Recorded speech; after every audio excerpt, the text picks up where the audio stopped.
जय श्री राम मित्रों, जय माँ भवानी। आप सभी का हृदय से स्वागत है रामायण राम कथा में। राम कथा सुनने और देखने वाले मेरे सभी प्रियजनों को मेरा कोटि कोटि प्रणाम। सभी माताओं, बड़े बुजुर्गों को मेरा कोटि कोटि प्रणाम। सभी साधु संतों, ऋषि मुनियों के चरणों में मेरा कोटि कोटि प्रणाम। जय जय सीताराम। बोलिए सियावर रामचंद्र की जय। पवन सुत हनुमान की जय। राधे श्याम की जय। गौरा मात की जय। भोलेनाथ की जय। गौ माता की जय। संत समाज की जय। सत्य सनातन धर्म की जय। जय जय सीताराम। जय श्री राम मित्रों, कैसे हैं आप सब। आशा करती हूँ माता रानी की कृपा से आप सब आनंद से होंगे। जय श्री राम मित्रों, आप सबसे अनुरोध है कि मित्रों आप सब राम कथा अवश्य सुना करें और चैनल को सब्सक्राइब करके, लाइक करके, कमेंट में जय श्री राम, जय माँ भवानी अवश्य लिखें। आपका कोटि कोटि आभार होगा। जय श्री राम। ओम वक्रतुंड महाकाय सूर्यकोटि समप्रभा निर्विघ्नं कुरु मे देव सर्वकार्येषु सर्वदा। बोली श्री गणेश भगवान की जय। रिद्धि सिद्धि मात की जय। जय जय सीताराम। ओम श्री रामाय राम भद्राय रामचंद्राय वेदसे रघुनाथाय नाथाय सीतायाः पतये नमः। बोलिए सियावर रामचंद्र की जय। पवन सुत हनुमान की जय। नीलाम भुज श्यामल कोमलांगं सीता समारोपित वाम भागं। पाणो महासायक चारु चापं नमामि रामं रघुवंशनाथं। नमामि रामं रघुवंशनाथं। नमामि कृष्णं श्रीराधेवल्लभम्। बोलिए सियावर रामचंद्र की जय। पवन सुत हनुमान की जय। जय जय सीताराम। कथा शुरू हम करन लगे, आइए वीर हनुमान। राम लखन सीता सहित हृदय बसो सुरधाम। सियावर रामचंद्र की जय। पवन सुत हनुमान की जय। जय जय सीताराम। मित्रों, कथा शुरू करने से पहले हम आपको कुछ बताना चाहते हैं। मित्रों, आज हम जो कहानी आपको सुनाएंगे वो बहुत ही प्रेरणादायक है। तो मैं आप सबसे विनती करती हूँ कि आप सब अवश्य सुने, क्योंकि इस कथा में माता पिता की जो बात मानते हैं उनके लिए बहुत ही बड़ी शिक्षा और प्रेरणादायक कहानी छुपी हुई है। तो मित्रों, आप सब कथा अवश्य सुने, क्योंकि माता पिता, ऐसा कहा जाता है कि हमारे माता पिता हमारे भगवान है। तो मित्रों, साक्षात ही हमारे माता पिता हमारे भगवान होते हैं, तभी तो कहा जाता है। क्योंकि जो कुछ होता नहीं है उसे कभी लोग कहते नहीं है। प्रमाणित होती हैं जो चीज़ें उन्हें ही कहा जाता है कि फलाना ठिकाना होगा, ऐसा होता है, तभी माता पिता को माता पिता कहते हैं। क्योंकि इसका मैं प्रमाण देती हूँ आपको। जैसे हमारे देवी देवताओं को कभी ऐसे नहीं कहते राम सीता या महादेव गौरी या फिर श्याम राधा। तो ये हमारे भगवान है, ये सारे सृष्टि के रचयिता हैं। इन्हें हर हर घर की, हर एक जीव की खबर है, इसीलिए वो हमारे भगवान है और हमारे माता पिता भी। अब आप देखिए, जैसे हम कहते हैं राधे श्याम, सीताराम, गौरा महादेव, इस प्रकार से हम देवताओं के आगे माता देवियों के नाम लगाते हैं। क्योंकि देवी माता स्त्री माता का स्वरूप है, देवी का स्वरूप है, इसलिए स्त्री को पूजा जाता है, इसलिए माता पिता कहा जाता है। जिस तरह देवी देवताओं के नाम लिए जाते हैं, सीताराम, राधे श्याम, इसी तरीके से पिता माता नहीं कहा जाता है, माता पिता कहा जाता है। ये प्रमाणित करता है कि हमारे माता पिता हमारे भगवान होते हैं। वो जो भी करते हैं अपने बालकों के लिए, उनके लिए सदैव अच्छा ही करते हैं।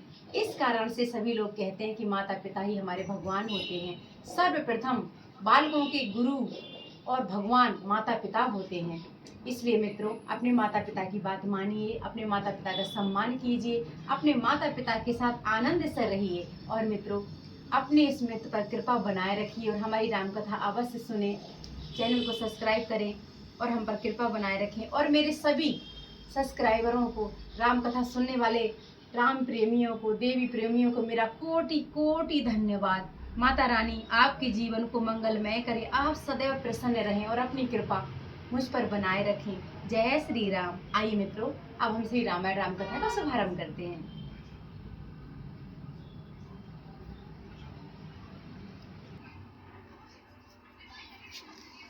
राम राम कही राम कही, राम राम कही राम। तनु परिहरि रघुबर बिरहे, राउ गयहूँ सुरधाम। मंगल भवन अमंगल हारी, द्रवहूँ सो दशरथ अजर बिहारी।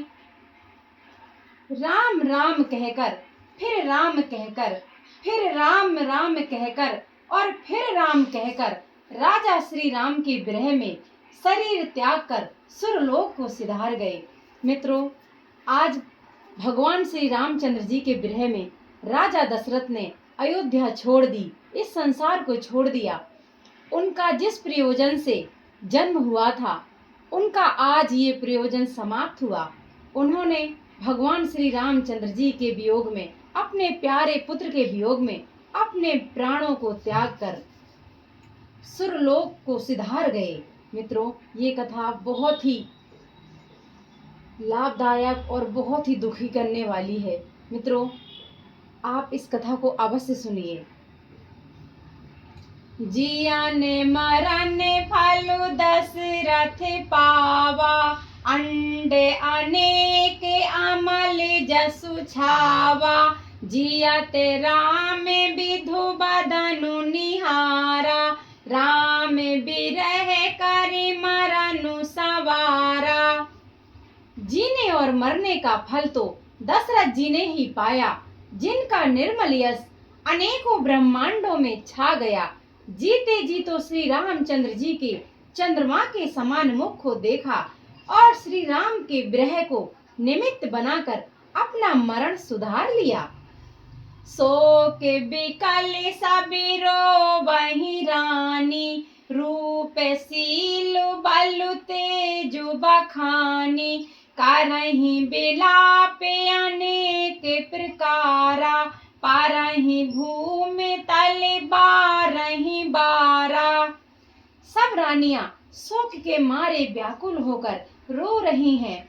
वे राजा के रूपशील बल और तेज का बखान कर करके अनेकों प्रकार से विलाप कर रही हैं और बार बार धरती पर गिर पड़ती हैं। बिल पही बिकल दास अरुदासी, घरे घरे रुदनु करहि पुरवासी। अथयऊ आज भाने कुल भानु, धर्म अवधि गुण रूप निधानु। दास दासीगण व्याकुल होकर विलाप कर रहे हैं और नगर निवासी घर घर रो रहे हैं। कहते हैं कि आज धर्म की सीमा, गुण और रूप के भंडार, सूर्य कुल के सूर्य अस्त हो गए हैं। गारी सकल के यही देही, नयन विहीन कीन्ह जग जेही। यही विधि बिलपति रैन बिहानी, आए सकल महामुनि ज्ञानी। सब कैकई को गालियां देते हैं, जिसने संसार भर को बिना नेत्रों का अंधा कर दिया। इस प्रकार विलाप करते रात बीत गई। प्रातः काल सब बड़े बड़े ज्ञानी मुनि आए। तब वशिष्ठ मुनि समय समय कही अनेक इतिहास, शोक निवार्य सबहि करे निज विज्ञान प्रकाश, मंगल भवन अमंगल हारी द्रवहु सो दशरथ अजर बिहारी। तब वशिष्ठ मुनि ने समय के अनुकूल अनेक इतिहास कहकर अपने विज्ञान के प्रकाश से सबका शोक दूर किया। तेल नावे भर नप तनु राखा, दूत बुलाई बहोरे अस भाषा, धावहूँ बेग भरत पहि जाहूँ, नप सुधि कतहूँ कायहूँ जनिकाहूँ। वशिष्ठ जी ने नाव में तेल भरवाकर राजा के शरीर को उसमें रखवा दिया। फिर दूतों को बुलवाकर उनसे ऐसा कहा, तुम लोग जल्दी दौड़कर भरत के पास जाओ, राजा की मृत्यु का समाचार कहीं किसी से ना कहना।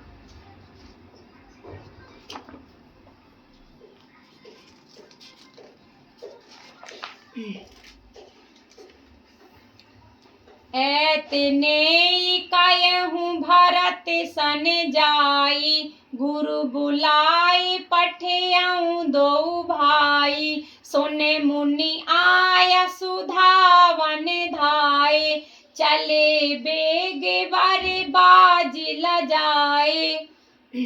जाकर भरत से इतना ही कहना कि दोनों भाइयों को गुरुजी ने बुलवा भेजा है। मुनि की आज्ञा सुनकर धावन दूत दौड़े। वे अपने बेग से उत्तम घोड़ों को भी लजाते हुए चले। अने रतु अवध आरंभेउ जब ते, कुसे गुण होई भरत कहूँ तब ते, देखई राति भयानक सपना, जागी करही कटुकोट कल्पना। जब से अयोध्या में अनर्थ प्रारंभ हुआ तभी से भरत जी को अपशगुन होने लगे। वे रात को भयंकर स्वप्न देखते थे और जागने पर उन स्वप्नों के कारण करोड़ों अनेकों तरह की बुरी बुरी कल्पनाएं किया करते थे। बेप्र जीवाई देहि दिन दाना, शिवे अभिषेक करहि विधि नाना, मांगहि हृदय महेश भमनाई, कुशल मातु पितु परिजन भाई। अनिष्ट शांति के लिए वे प्रतिदिन ब्राह्मणों को भोजन कराकर दान देते थे। अनेकों विधियों से रुद्राभिषेक करते थे। महादेव जी को हृदय में मनाकर उनसे माता पिता कुटुंबी और भाइयों का कुशल क्षेम मांगते थे।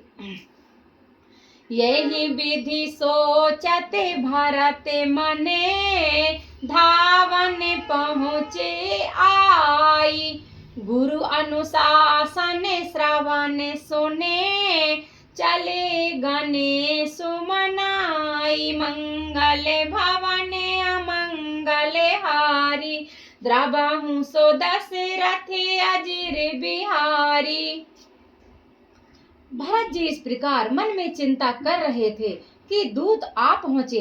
गुरु जी की आज्ञा कानों से सुनते ही वे गणेश जी को मनाकर चल पड़े।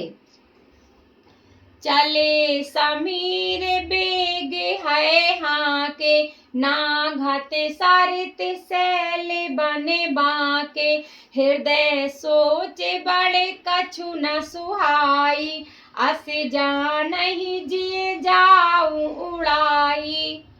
हवा के समान वेग वाले घोड़ों को हाँकते हुए वे विकट नदी, पहाड़ तथा जंगलों को लांघते हुए चले।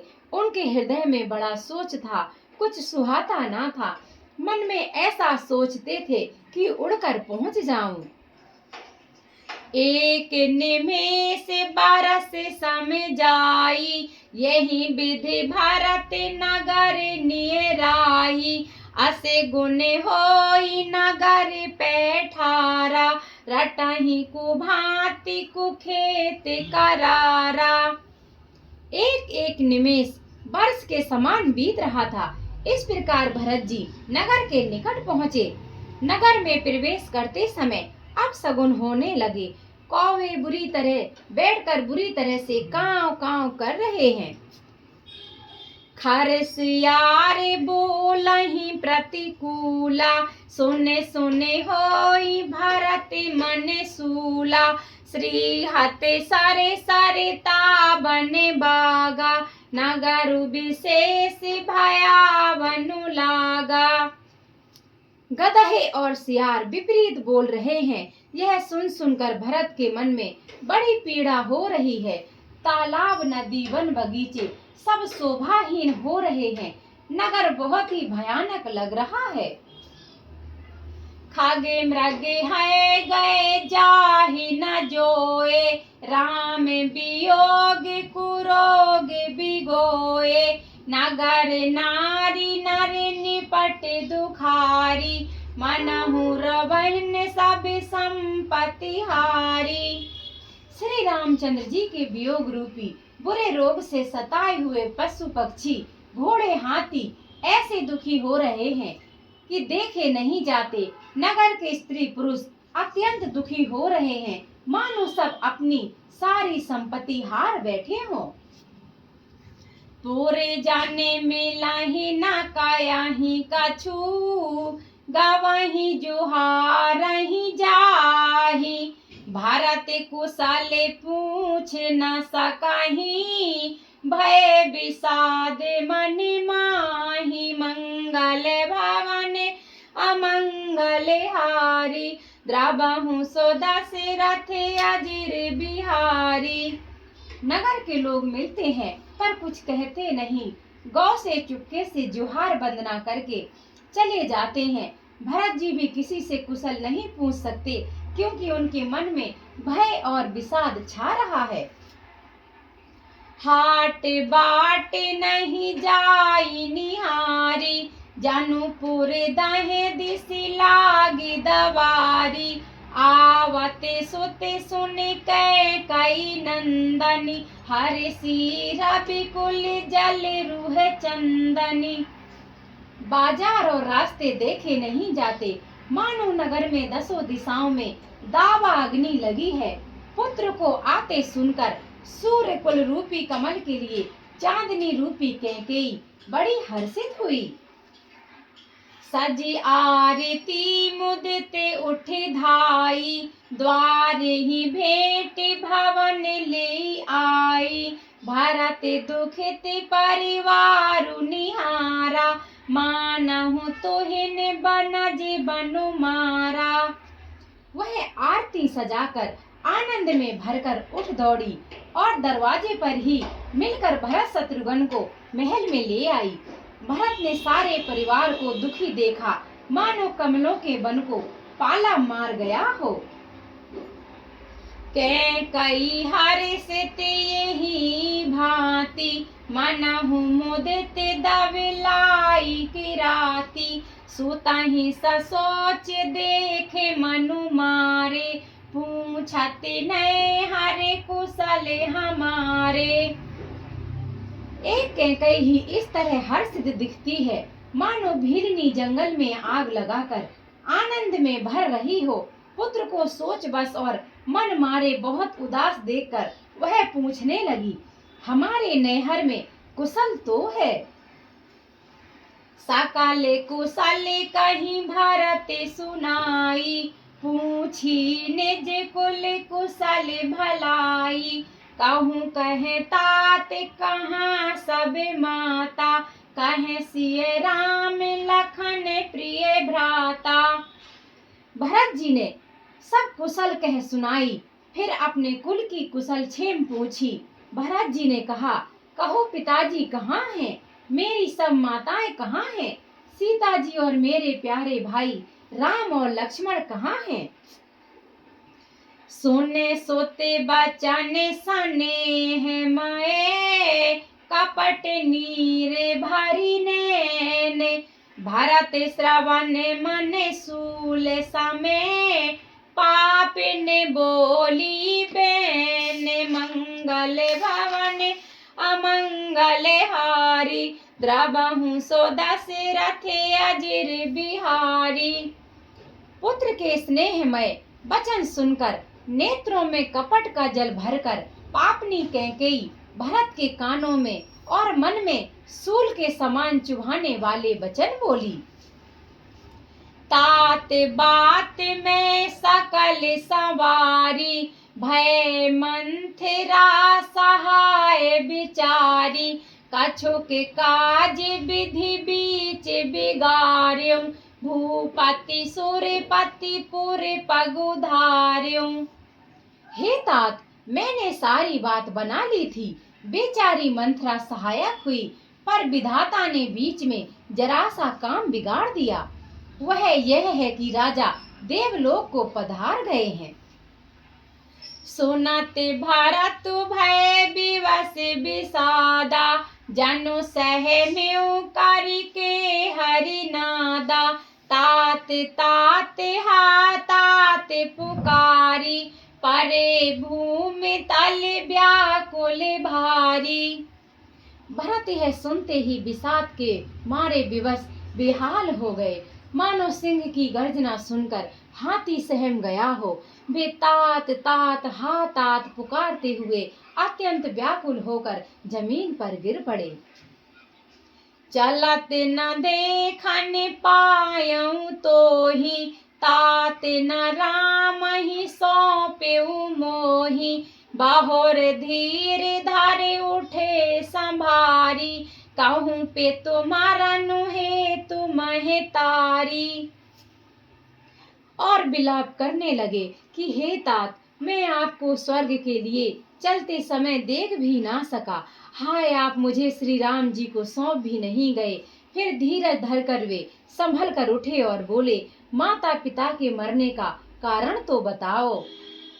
सोने सोते बचन कहते कैकेयी मारा मुँह पाछी जनु माहुर देई आदि हूँ ते सब आपन करनी कुटिल कठोर मुदित मन बरनी। पुत्र का वचन सुनकर कैकेयी कहने लगी, मानो मर्म स्थान को पाँचकर चाकू से चीरकर उसमें जहर भर रही हो। कुटिल और कठोर कैकेयी ने अपनी सब करनी शुरू से आखिरी तक बड़े प्रसन्न मन से सुना दी। भारे ताही बेसेरियों पे तुमरने सुनत राम बने गौनु हे तू अपने पौ जान जिए थकित रहे धरि मोन मंगल भवन अमंगल हारी द्रबहु सो दशरथ अजिर बिहारी। बोलिए सियावर रामचंद्र की जय, पवन सुत हनुमान की जय। जय जय सीताराम। मित्रों, हम अपनी कथा को यहीं विराम करेंगे। जय सिया राम। आइए मित्रों, अब हम श्री रामायण जी की आरती करते हैं। आरती श्री रामायण जी की कीरत खलित ललित सिया पी की गावत ब्रह्मादिक मुनि नारद वाल्मीकि विज्ञान विशारद सुख सनकादि से अरुसारद वरन पवन सुत कीरत नीकी। आरती श्री रामायण जी की गावत वेद पुराण अष्टदश छौ शास्त्र सभी ग्रंथन को रस मुनि जन धन संतन को सर्वस सारे अंश सम्मत सभी की। आरती श्री रामायण जी की गावत संतत शंभु भवानी आरुघट संभव मुनि विज्ञानी व्यास आदि कवि वर्ज बखानी कागे भुसुंड गरुड़ के ही की। आरती श्री रामायण जी की कलिमल हरन विषय रस फीकी, सुबग सिंगार मुक्ति जुबिती की, नलन रोगी बामूर अमी की, तात मात सब विधि तुलसी की, आरती श्री रामायण जी की, कीरत कलित ललित सिया पी की। बोलिए श्यावर रामचंद्र की जय, पवन सुत हनुमान की जय, जय जय सीताराम।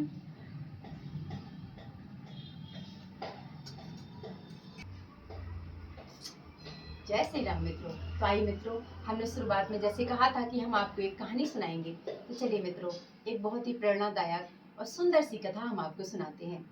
मित्रों, ये प्राचीन समय की बात है। एक राजा अपने राज्य में बहुत ही आराम से राज कर रहा था, बहुत ही शांतिपूर्ण। वो राजा बहुत ही साधु संतों को मानने वाला था और देवी देवताओं को मानने वाला था। कहने का अर्थ है कि बहुत ही शांत हृदय का और बहुत ही सच्चा था वो। तो उन्हीं के राज्य में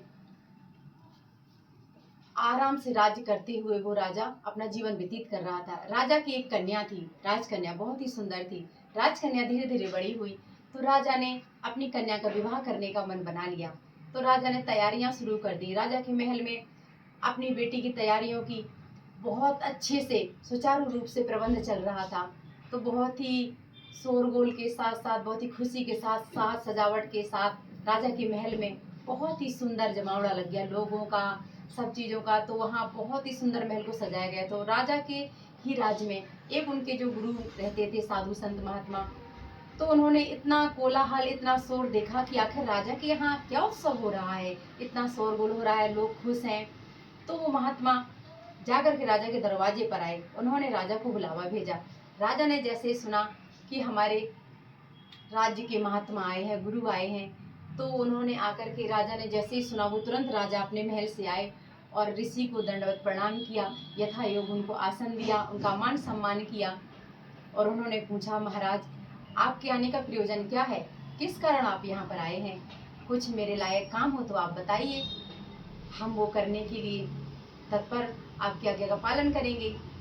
और वो ऋषि मुनि महाराज बोले, नहीं राजन, ऐसी तो कोई बात नहीं है, बस आपके महल में अचानक से इतनी हलचल, इतनी खुशी देख करके बस यही पूछने के कारण चले आए कि आखिरकार राजा के महल में क्या हो रहा है। तो राजा ने बहुत ही प्रेम से उत्तर दिया, महाराज मेरी कन्या विवाह योग्य हो गई है, तो मैं अपनी कन्या के विवाह का आयोजन प्रयोजन कर रहा हूँ, उसी की तैयारियां, उत्सव चल रहा है। तो इस कारण से गुरुदेव को राजा ने सारी बातें बताई।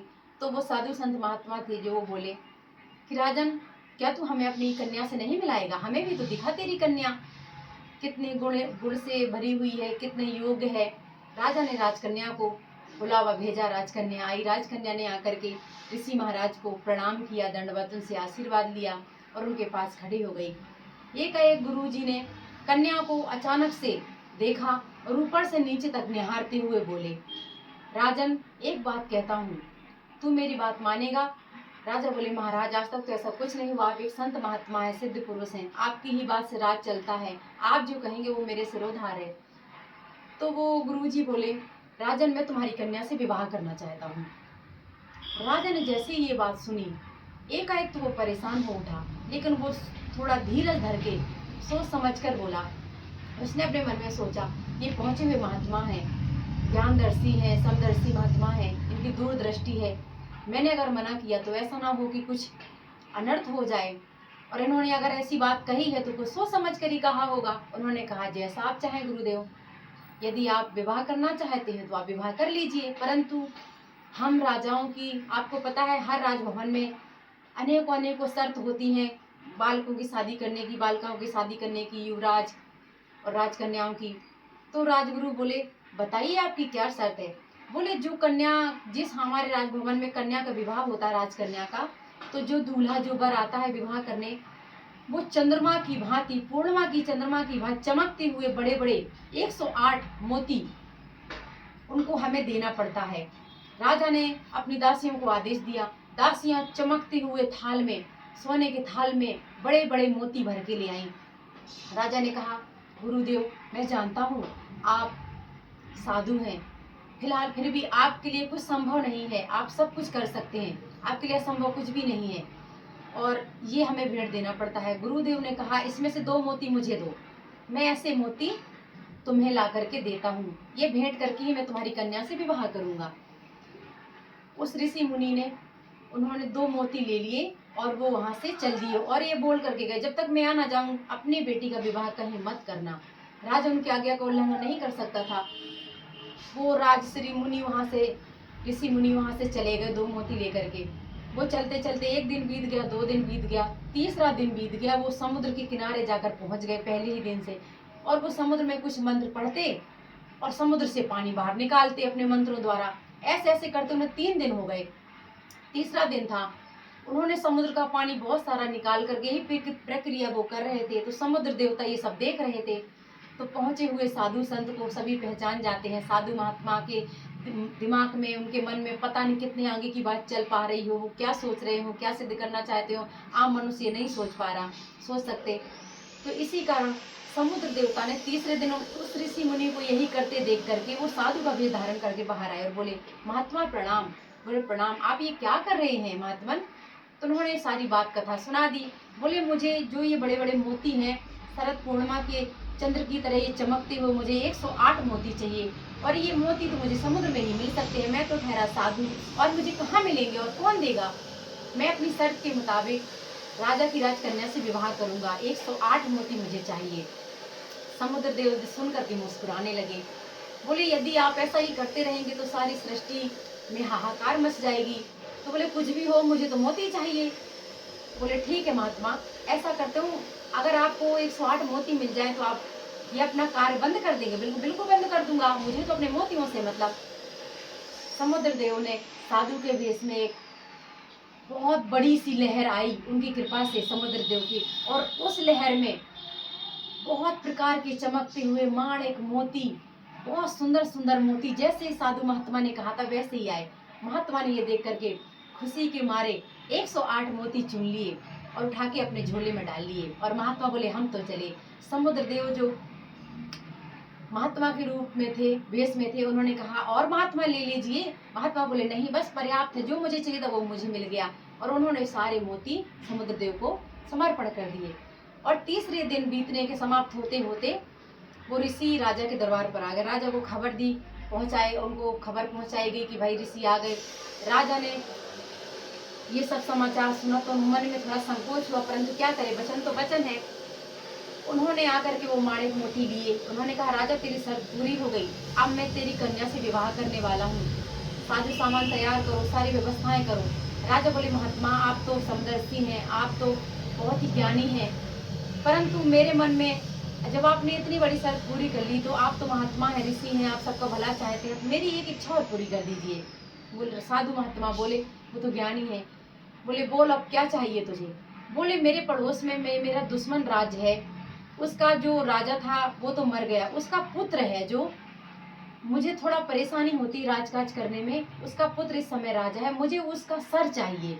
अगर आप उसका सर लाएंगे तो खुशी खुशी मैं अपनी बेटी से आपका विवाह कर दूंगा। और वैसे भी मुझे कोई शंका तो है नहीं, आप जैसे पहुंचे उस सिद्ध महात्मा से मेरी कन्या का विवाह होगा तो वो समूचा जीवन शांति और खुशी से प्रसन्न रह के बिताएगी।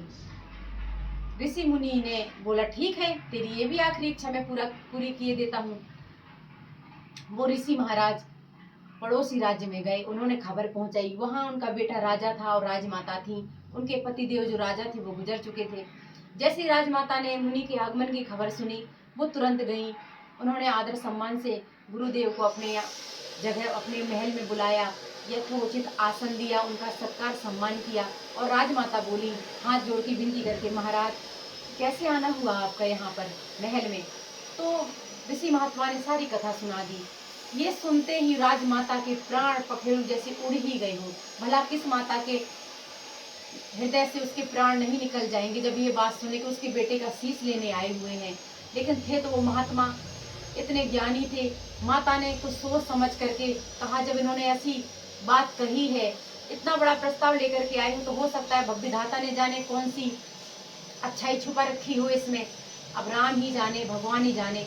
उन्होंने कहा, बहुत ही दुखी मन से उन्होंने कहा, हे गुरुदेव, मैं अपना पुत्र शीश तो मैं नहीं दे सकती, क्योंकि माता एक चीज कैसे दे, मैं अपना पूरा पुत्र ही आपको सौंपती हूँ, आप जाने और विधाता जाने, मेरे मेरे भाग में जो होने वाला है वो होगा। साधु महात्मा मुस्कुराए और वहां से राजमाता का पुत्र लेकर वो राजा के पास आए। राजा से बोले, ले राजन, तेरी दूसरी शर्त भी मैंने पूरी कर दी, अब मंडप सजा, शादी के लिए अपनी कन्या को बुला। राजा कहता भी क्या, लेकिन ऋषि ने ये कहा बुलाकर, राजन सुन, जब तक विवाह नहीं हो जाता तब तक तू इस राजकुमार का कुछ नहीं करेगा।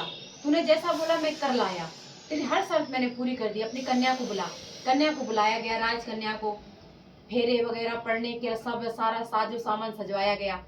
अब महात्मा दूल्हा बनने का महात्मा का समय था। महात्मा जी कन्या के सामने खड़े हुए, एक साइड में राजकुमार लाया हुआ जो खड़ा करा गया, सारी व्यवस्था थी, राजकुमार को खड़ा किया गया, और एक तरफ ऋषि, ऋषि के बगल में कन्या।